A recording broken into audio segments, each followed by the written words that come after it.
जया सूर्या और अनुष्का शेट्टी की film कथिनार the wild sorcerer भारतीय सिनेमा की फैंटेसी थ्रिलर फिल्मों में से एक है। दोस्तों, कहानी केरल के लोक कथाओं के सबसे प्रसिद्ध पात्र कड्डम मट्टथु कथिनार के जीवन पर आधारित है। ये वो समय था जब समाज में जादू टोना, अंधविश्वास और रहस्यमयी शक्तियों का बोलबाला था। कथिनार एक ईसाई पादरी यानी प्रीस्ट थे, जिनके पास अलौकिक शक्तियां थीं। दोस्तों, फिल्म की शुरुआत कथिनार के शुरुआती जीवन से होती है, जहां वो एक साधारण बालक थे।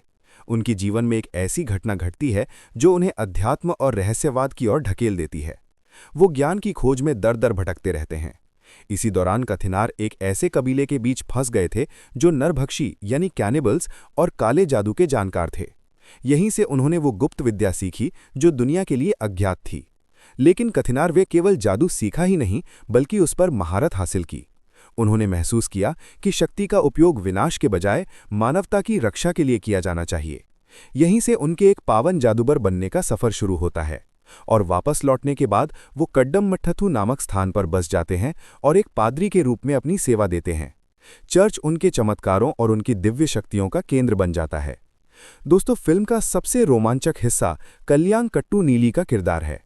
वो एक प्रतिशोधी यक्षिणी यानी पिशाचर है जो लोगों को अपनी खूबसूरती के जाल में फंसाकर मार देती है। कथिनार और नीली के बीच का टकराव फिल्म का मुख्य आकर्षण है। नीली का आतंक पूरे गांव में फैल जाता है। कोई भी पुरुष उसके प्रभाव से बच नहीं पाता। लोग भयभीत होकर कथिनार के पास मदद के लिए आते हैं, क्योंकि केवल उनके पास ही उसे रोकने की शक्ति होती है। फिर कथिनार अपनी शक्तियों का उपयोग करके नीली को एक खूंखार यक्षिणी से मुक्त करते हैं और उसे एक निश्चित स्थान पर कीला गाड़कर कैद कर देते हैं।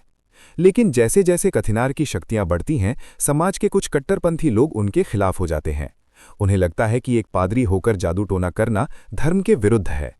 फिल्म उनके आंतरिक और बाहरी संघर्षों को दिखाती है। दोस्तों, फिल्म में केवल मारधाड़ नहीं है, बल्कि कुछ गहरे भावनात्मक संबंध भी दिखाए गए हैं।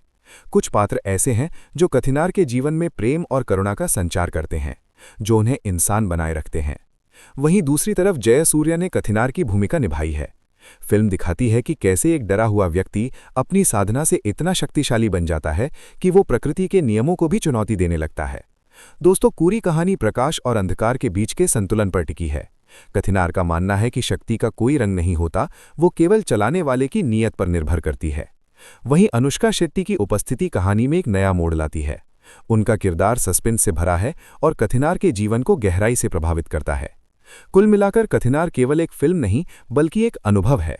ये साहस, विश्वास और बुराई पर अच्छाई की जीत की एक महागाथा है, जो भारतीय सिनेमा में फैंटेसी शैली को नए आयाम देगी।